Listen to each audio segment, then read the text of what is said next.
What's up, everybody? Welcome into the Next Pats podcast. I'm Phil Perry. Great episode lined up for you this week because we've got the great Joe Buck from ESPN. He, of course, will be on the call alongside Troy Aikman on ESPN. Divisional round, Patriots-Texans. What a matchup this will be, and we had a great time discussing the old school nature of this matchup. Also discussing Drake Maye and the all-time great quarterback that Joe Buck is reminded of when he gets the opportunity to speak to Drake Maye. It's a tremendous conversation. We do not want to keep you waiting. We're going to launch right into it right now. There he is, Joe Buck. Welcome into the Next Pats podcast. Make sure, obviously, everybody that's listening to this podcast, watching this podcast, is going to be watching him on ESPN as the Patriots host the Houston Texans. Joe, thank you so much for being with us here today.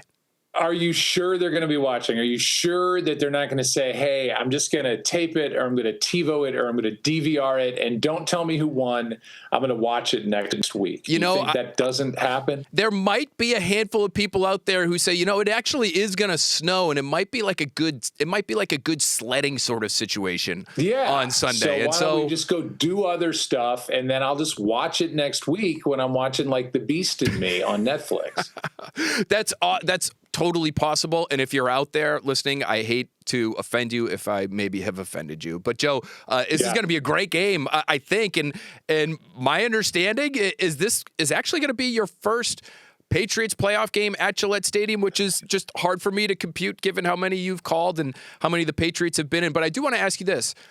What's it like for you to come back to the Boston area? You'll be in Foxborough, obviously, but when you do come back, because you are, and your voice is just such a part of people's lives and has been for some of their happiest sports memories over the years. So I'm curious, when you come back, what is that like for you? I love it.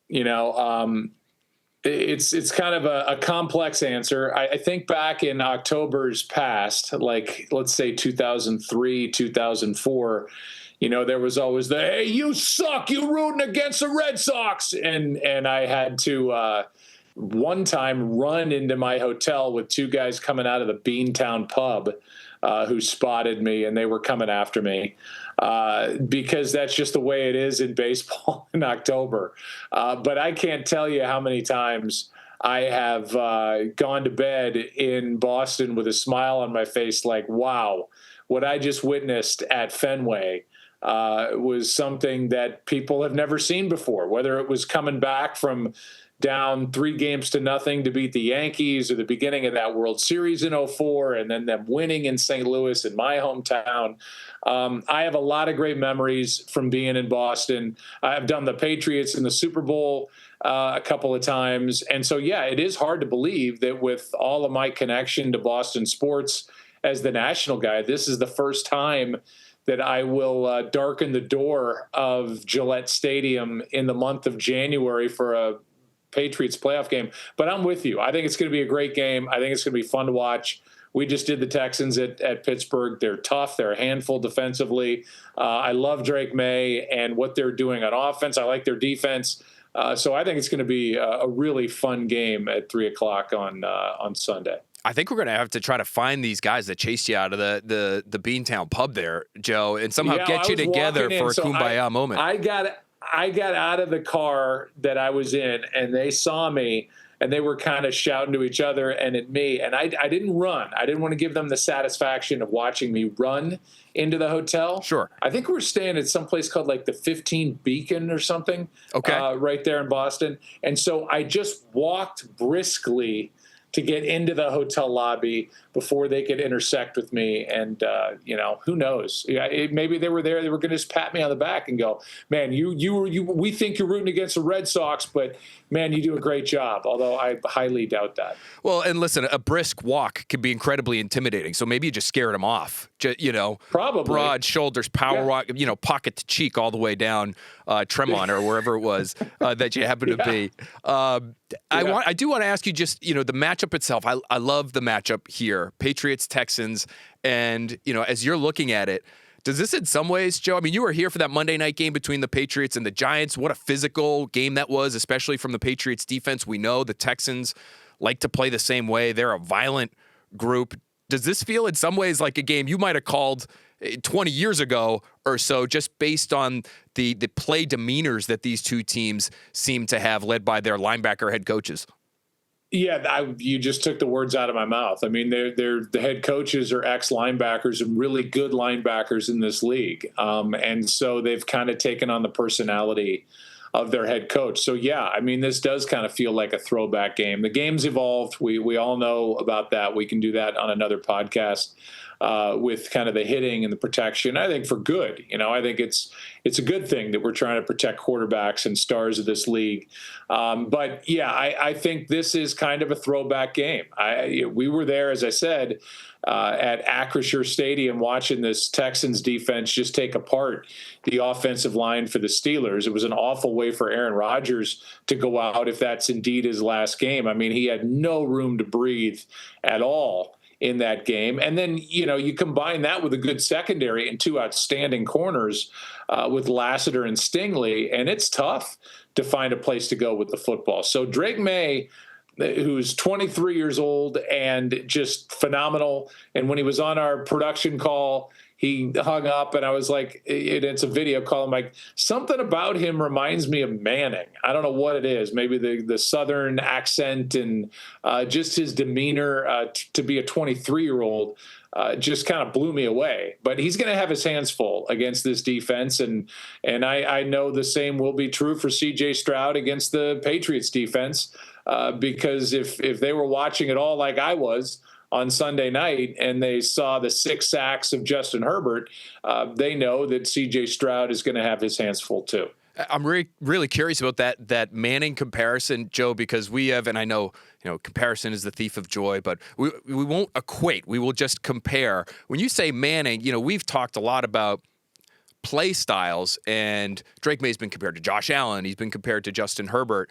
But you get a chance to, be in situations with these players and have for a long time that a lot of us aren't, right, in those production meetings where maybe they are a little bit more at ease and you get a good sense of what their personalities are. So is it a confidence thing that makes you say Manning, do you think, when you think of Drake Maye? Or is there something else about them? Because it's probably not the on-the-field play style necessarily. Yeah. It's got to be something else. Yeah, I think it's a maturity. I think it's a maturity at a young age. And obviously they both come from incredible sports families. Peyton with his younger brother, Eli, who will likely end up in the Hall of Fame, and his dad, Archie Manning, and everything that family has brought to the National Football League. And then you've got Drake Maye with his brothers and his dad. And there's just something about him.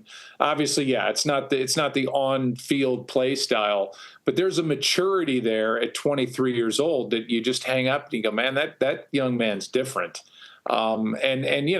The fact that Hunter Henry, who's whatever he is, I have it right here, 30 years old, is his closest friend, as he told us on our call, I think says a lot. He's not hanging around the other young guys. His buddy that he was with, we're about to have him after Thanksgiving. He was with Hunter Henry and his family and other teammates, but that's who he gravitates to. So there's a mature beyond his years factor with Drake Maye that I think is evident when you talk to him. And I think it's evident with the way he plays on the field. He limits turnovers. He doesn't panic. He takes off at the right time. He takes off and runs to throw at the right time. His eyes are downfield, but if it's not there, he doesn't force it. I think for the rest of the country, they're looking at the Patriots going, oh, they did it again. They had Brady for, 18, 19 years, whatever it was. And now they've got Drake Maye, who's settling in year number 2 and could be the MVP of the National Football League. That's not a small thing. So every team is struggling, it feels like, to find their quarterback. And the Patriots have exactly what you want. The front office, ownership, front office, head coach, quarterback. And if you're solid there, then you have a shot. And that's about as solid as you can get right now. Joe, how do you see this game playing out? I think it'll be low scoring. I think it'll be, a lot like what we expected going into the Pittsburgh game. I just said it. I just hung up on our Zoom call with our production team, and, we all start heading into Boston here over the next couple of days. I said, we came on the air in Pittsburgh saying it was going to be a defensive struggle and a battle. It really wasn't. It was kind of one-sided. I think the Patriots are different than the Steelers. I think the Patriots will match what Houston can do defensively, which means that, you're going to have to be good in the red zone. It's all the cliches, but they're cliches because they're true. You have to be good in the red zone. You can't turn it over. And, it just points out how good Houston's defense is. For their quarterback, C.J. Stroud, to fumble 5 times. He fumbled twice the entire regular season. He lost 0. He fumbled 5 times in the wild card game, lost 2, and threw an interception. And the Steelers got 3 points off those turnovers. That's how good that defense is. But you can't live like that if you're Houston, and you can't live like that if you're the Patriots. You got to protect the ball. And when you have a chance to get it in the end zone, you got to do it. I did like, and I'm a throwback, I'm now the old guy screaming at the clouds on my front porch. I liked Vrabel taking the points on the short field goals. There's nothing wrong with points in this league. I know everybody wants to go for it, and everybody wants, to get in the end zone. I get it. But in playoff games, good defensive teams, take the points when they're there. And I think Vrabel, who's still kind of old school, is willing to do that when it makes sense. So I was happy to see that last week. I think it played a factor in the game. The Chargers were not early in that game, and I think it cost them. Joe, I see your Indiana University sweatshirt. I know you're a proud Hoosier. Unbelievable situation for your team coming up here. My guess is you're going to be picking the Hoosiers to win that game. But I would love to ask you a broadcasting question, and maybe you put yourself back in Joe Buck college students' shoes, because we do have a lot of young broadcasters I know that listen to our podcast. And you did in a podcast with the PMT guys. I thought you made a really interesting comment about broadcasting, and it sounded like when you sort of first started with Fox calling NFL games, you really thought you were trying too hard to be a little Pat Summerall, and you didn't love the way you sounded when you did that. I'm just curious because I think, sometimes I've heard it's okay to, pick somebody that you really like and try to do what they do, but there's probably a fine line there between trying to replicate what they do and sort of just modeling their approach and trying to use their approach in a certain kind of way. If you're talking to a young broadcaster, how would you guide them in terms of finding their voice? Is it okay to try to be like a Joe Buck if they're listening to you and they love the way you do things, or should they really be attacking and trying to find their own voice as soon as possible?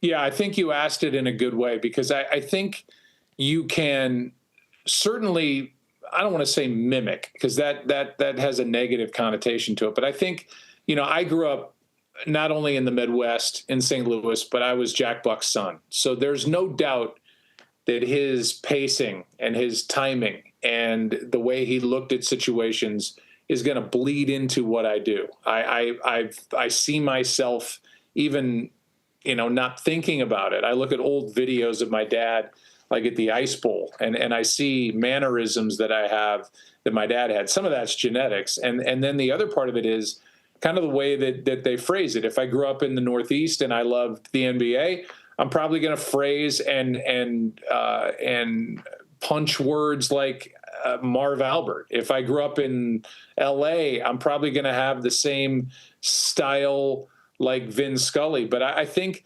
voice-wise, there's only one of you, and not to turn this into like a PBS like little kids thing. And, but you need to celebrate that. I think you need to do your homework. You need to be prepared. And then you need to see what comes out. I think that's the best chance you have of standing out. If you go into this and you try to sound like me or my dad or Harry Carey or, just down the line, whoever it is, it's going to come off like an imitation. And excuse me, that's the worst thing that you can do. Pacing, timing, all that stuff is going to be probably similar with what you're used to hearing and what you like and what sounds good to your ear. But trying to sound like somebody's voice, I mean, there was only one John Madden. There was only one Pat Summerall, as it turned out, and which is what you asked me. He was a minimalist. He had John Madden next to him, and Madden was, bigger than life, and boom, bang, and, all that stuff. And it worked well for Pat Summerall to be, Montana, Rice, touchdown. And that's the trap I fell into. Ironically, I didn't fall into the trap of trying to sound like my dad. I tried to find my own voice there. And then I tried to force my way into sounding like Pat Summerall. And it's not the right tact. It's a long answer.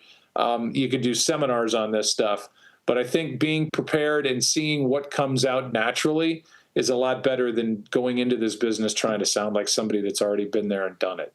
It's a great answer, really valuable one. Obviously, the voice you found, Joe, tremendous. So thank you so much for sharing your time and your voice here with us on Next Pats. Make sure, dear listeners, dear viewers, that you are watching that broadcast right at 3 o'clock. Do not delay. Do not record this thing. No. You're going to want to watch this one live. Somebody will, somewhere along the line, will spoil it for you. So make sure you're watching Joe and Troy on the call, 3 o'clock, ESPN. Joe, thanks so much again.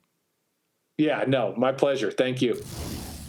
Coming up on the Next Pats podcast, we're talking Patriots-Texans, and we're diving deep on the nitty-gritty details of the X's and the O's and why I think the Patriots are going to be moving on to the AFC Championship game. We're also previewing the National Championship game, college football, and some of the draft prospects we need to know from that game. It's all coming up next on Next Pats. Welcome back to Next Pats. We're going to get right into our Who's Next segment and talk about the college football playoff. The national championship game is Monday, 7:30, Miami, Indiana. Draft prospects on both sides. Some of these guys we've actually talked about already this season. Let's start on the Indiana side of things. And we've already given you the name Elijah Surratt much earlier in the fall. 6'2", 215, big-bodied ex-receiver type. But let's talk about his teammate on the offensive line now. Carter Smith, 6'5", 315 pounds, and a guy who has done tremendously well in the college football playoff. Has not yet allowed a pressure at left tackle in 48 pass blocking snaps in the college football playoff. That is tremendous stuff. You know he's going against some of the best in terms of getting his way to the national championship game, and to do so while keeping his quarterback as clean as he has. Really, really impressive. And how about this from Pro Football Focus? This guy is a 3-year starter on the left side, 945 offensive snaps in 2025, obviously into 2026 now. How about pass blocking snaps? 447 of those. But among those 447 pass blocking snaps, only 6 hurries for Carter Smith. So a name you need to know against some phenomenal edge rushing talent on the other side.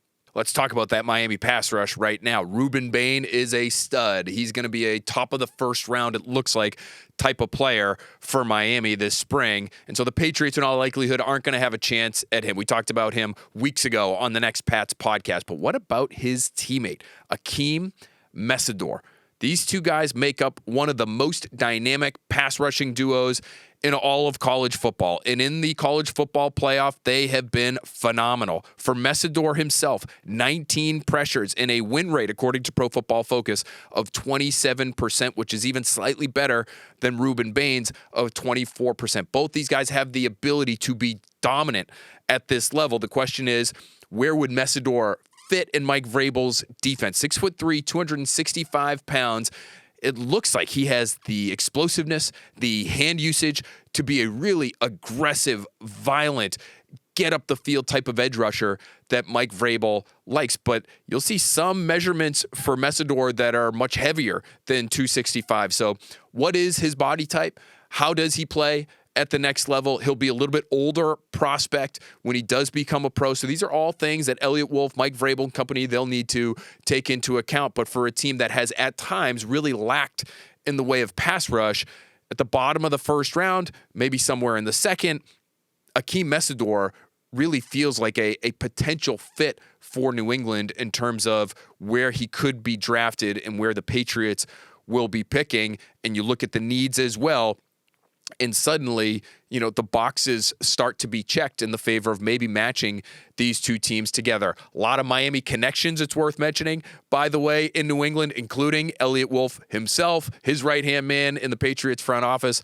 Alonzo Highsmith. Andy Borregales is a Miami player they've brought on. Leonard Taylor's a practice squad call-up that they've brought on. So a lot of Miami connections here in Foxborough. The question would be then, are they able to make a connection in the spring and actually draft one of these guys? So make sure you're watching Akeem Messidor in the national championship game on Monday.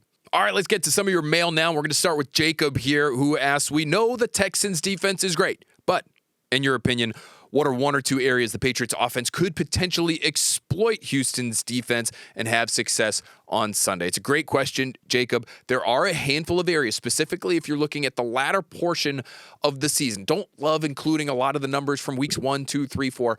So let's start at week 13. Gives us a nice, healthy sample size, but again, I think it's more indicative of how teams are playing right now, and especially the Texans. It's sort of a nice cutoff point because it's actually when C.J. Stroud came back as well. Not necessarily applicable when we're talking about that Texans defense, but let's look at their defense from week 13 and beyond. A couple different ways the Patriots might be able to use Houston's incredible aggressiveness against them. Number one for me would be play action and shot plays down the field. Surprisingly to me, the Texans were middle of the pack in terms of explosive play rate allowed. They ranked 14th in that regard. So against a Drake Maye-led offense that loves to take shots down the field, that lived off explosive plays for a large portion of the 2025 season, that could be one way you would try to beat Houston. Against play action specifically, since week 13, the Texans have allowed the 5th highest EPA per play when seeing play action. Their quarterback rating on those plays has been 108.0, and they're giving up 8.2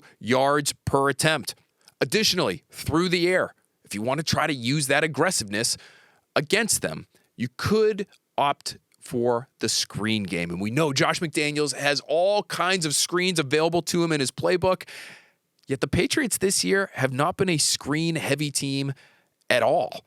They've called 9 in the last 7 weeks. So can they flip that script?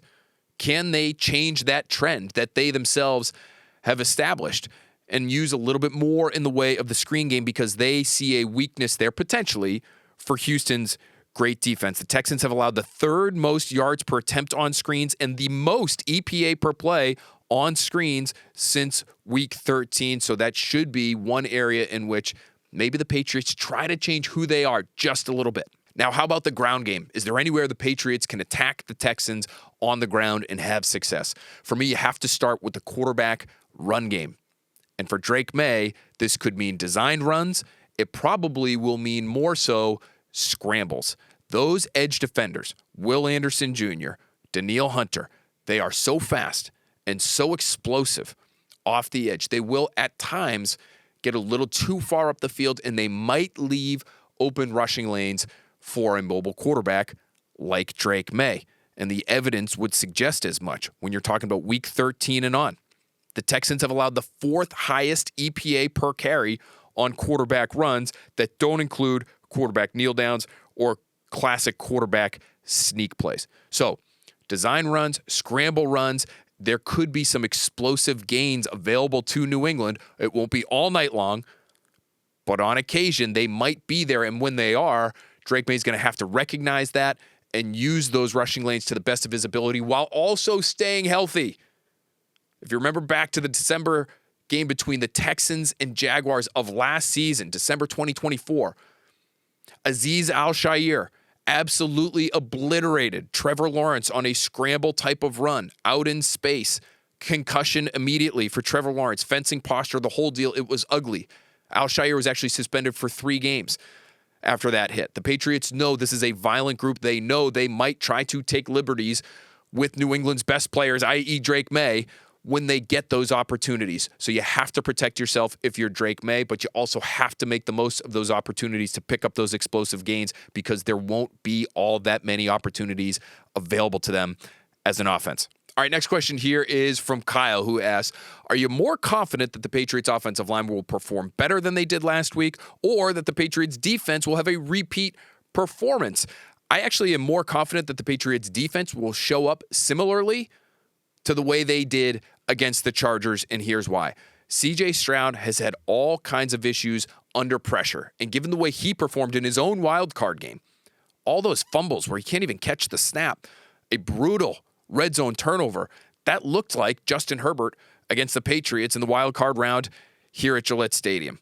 So I think the Patriots might be able to do something similar against their next opponent at that quarterback position. Get a load of some of these numbers. Under pressure, according to Pro Football Focus, C.J. Stroud this year ranked 27th out of 33 qualifying quarterbacks with a 5.7 turnover-worthy play percentage, and he had a rating of just 60.9 when pressured. Now, what's interesting about CJ Stroud is that he's not bad against the blitz. Since week 13, his completion percentage when blitzed, his yards per attempt when blitzed, and his sack rate when blitzed are all among the top 10 in the NFL in that span. So the implication here is that CJ Stroud actually sees the blitz, he anticipates that it's coming, and he gets the football out before he's pressured. Now, can you take advantage of that? I think you might be able to. And you might be able to make him have some of these panicky moments that he had against the Steelers. If the Patriots show blitz and CJ Stroud is so ready to get rid of the football and find his outlet as quickly as he does, again, before pressure gets to him because he's been so bad under pressure.